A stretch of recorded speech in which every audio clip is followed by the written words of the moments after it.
Hei!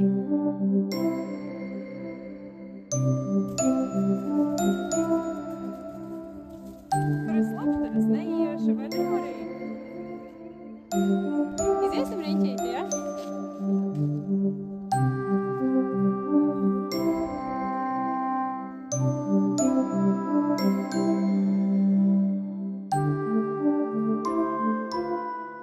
Tagad tas viss sākās ar to, ka man dēlam bija 9 gadi. Viņš sāka čīkstēt ar to, ka viņam mums vajag suni un mēs gribam suni.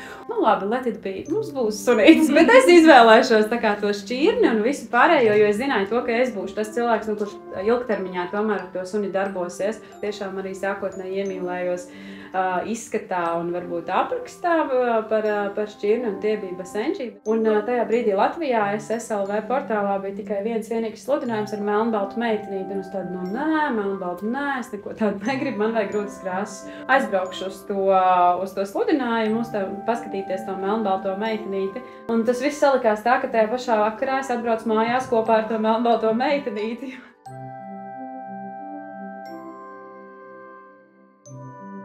Tagad mēs gājām Kucēnu skoliņā ar viņu. Mums bija ļoti foršas nodarbības, arī tur jau uz beigām viņi jau sadraudzējās, arī atrada sev tādus dombiedrus, ar kuriem viņi gribētu spēlēties un ir uz viena viļņa.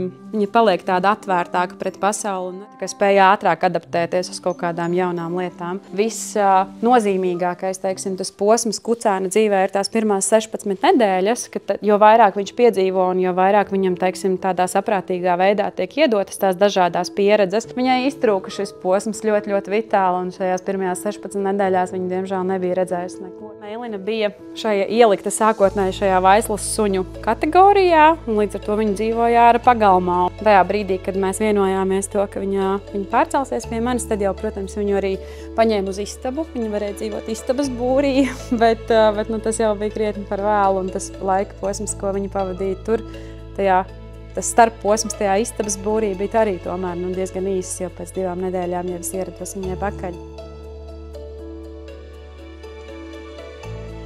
Man liekas, ka viņa nākotnē ir ar milzīgu potenciālu kļūt par superforšiem suņiem un dažādiem mērķiem.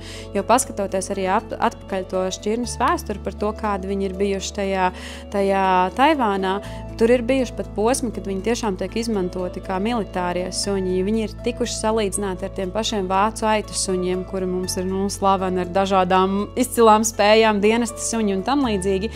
Tad viņi salīdzinot ar vācu aitu suņiem, viņi ir bijuši spējuši reaģēt, piemēram, daudz ātrāk nekā vācu aitu suņi. Viņi ir bijuši izturīgāki, strādājot sarežģītos apstākļos. Mēs arī šeit mājās darbojamies.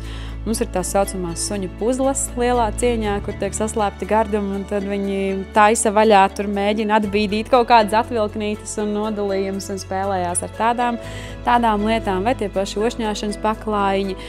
Mēs strādājam arī uz tādām pamatu komandu apgūšanu, un tad viņi arī, protams, tas nodarbina viņas smadzenes un arī mūsu tādu kontaktu. Tā būs viņas pirmā ziema, tad mēs skatīsimies, testēsim.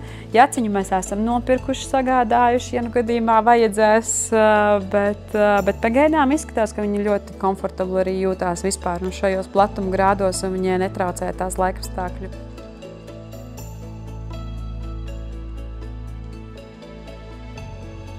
Šitā ir viņa tāda klasiskā, var teikt, poza. Ja es apsēdīšos skatīties, piemēram, televizoru vai kaut ko citu darīt, tad viņi nāk smuki man blakus. Viens ir šeit, viens ir šeit, viens ir te, un viņi tā kā tā čupiņā arī ar mani pavada laiku. Meilina ir tā, kas patiesībā ir ļoti uz šo tādu, viņa vēlas to kontaktu, un viņa nāk un tiešām grib tās bučas dot. Viņai atkal ļoti patīk tas slapjās laiks, par ko es biju pārsteigta. Viņa var dragāt cauri peļķēm, viņai patīk pa garu slapju zāli skraidīt, tur lēkāt no tās zāles ārā un tā.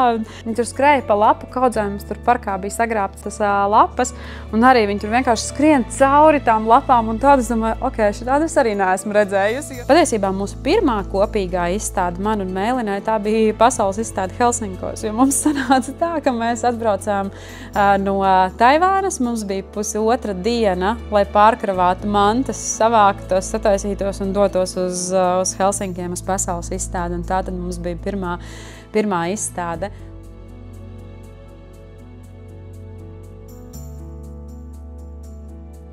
Man bija mazliet, zinot to, ka viņi ir viena cilvēka suņi, es vedu viņu uz Latviju, man arī bija tā baža, man likās, ja nu gadījumā viņi izvēlās kādu citu ģimenes loceklu, un viņi vispār negrib mani, bet nē, viņa viennozīmīgi ir mans sunīts, viņi man izvēlējās. Mēs strādāsim uz to, lai mēs būtu superlabas draudzenes, lai mēs varētu dabūt to kontaktu viena ar otru, lai būtu tā savstarpējā uzticība, un tikai tad mēs varam darīt kaut kādas citas blakus lietas, vienalga, kas tas būtu. Domājot par nākotni, jebkurā gadījumā, vai tās būs izstādes, vai tie būs citi plāni, kas šobrīd ir mums galvā, mēs jebkurā gadījumā strādāsim vairāk uz to savu kontaktu stiprināšanu, uz mūsu draudzības nostiprināšanu, lai neatkarīgi no tā, kur mēs iet un ko mēs kopā darītu, lai viņi varētu justies droši manā sabiedrībā un saprast to, ka ja es esmu blakus un ja mēs to darām kopā, ka tad viss ir kārtībā.